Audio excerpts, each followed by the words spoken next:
দেখা শেষ করলে মেহরবানি করে শেয়ার করবেন। রানী ইসাবেলা তখন ক্ষমতায় ছিলেন। রানী ইসাবেলা তিনি অতর্কিতভাবে সাম্প্রদায়িক হামলা শুরু করে দিলেন। মুসলমানরা ছিল বিক্ষিপ্ত, যুদ্ধের জন্য প্রস্তুত ছিলেন। শুরু হলো মুসলমানেরা দৌড়াইতে লাগলো। রানী ইসাবেলার থেকে ঘোষণা করা হলো যে মসজিদের ভিতরে যারা আশ্রয় নেবে তাদেরকে নিরাপত্তা দেওয়া হবে, আর মুসলমান নারী আর শিশুদের জন্য ভূমধ্য সাগরে জাহাজ রাখা হয়েছে। যারা জাহাজে উঠবে তাদেরকে নিরাপত্তা দেওয়া হবে, তাদেরকে মরক্কো পৌঁছে দেওয়া হবে। সরল বিশ্বাসে মুসলিম নারী আর শিশুরা গিয়া জাহাজে উঠলেন। জাহাজ ছেড়ে দেওয়া হলো। কিছু দূর যেতে না যেতেই জাহাজ গুলো শুরু ফুটা। পানি প্রবেশ করে মুসলিম নারী আর শিশু হাজার হাজার শরীর সমাধি হয়ে গেল।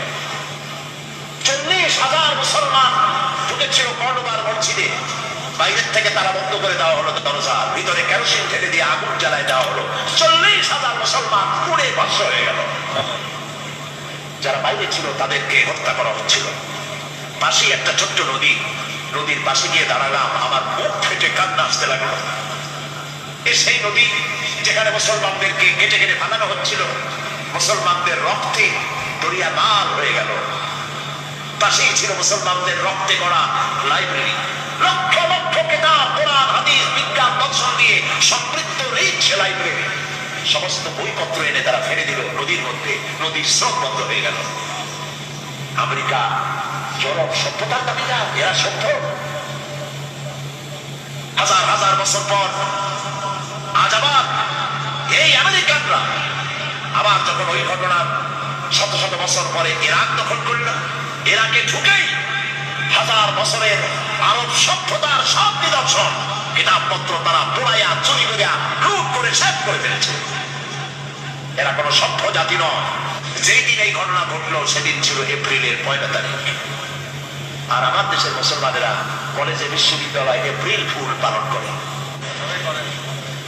প্রিয় ভাই সব, এরা বুঝতে পারে না যে কি করতেছে, হয়তো জানে না, অথবা জেনেও ভুল করছে। যেদিন আমার মুসলমান পড়াইলো, এখনো 1 এপ্রিল স্পেনে আমি শুনে এসেছি, স্প্যানিশরা তারা 1 এপ্রিল মুসলমানদের মতো লম্বা জামা গায়ে দেয়, মুখে দাড়ি লাগায়, মাথায় টুপি অথবা রুমাল দিয়া ওই যে আরবে যে এগুলো পেঁচায় ওইরকম একটা মাথার উপরে রাখে সারা রাত মদ খায় আর নাচে। এই দিন মুসলমানদেরকে আমার দেশ থেকে বিদায় করতে সক্ষম হয়েছিলাম। ভিডিও দেখা শেষ করলে মেহরবানি করে শেয়ার করবেন। রানী ইসাবেলা তখন ক্ষমতায় ছিলেন। রানী ইসাবেলা তিনি অতর্কিতভাবে সাম্প্রদায়িক হামলা শুরু করে দিলেন। মুসলমানরা ছিল বিক্ষিপ্ত।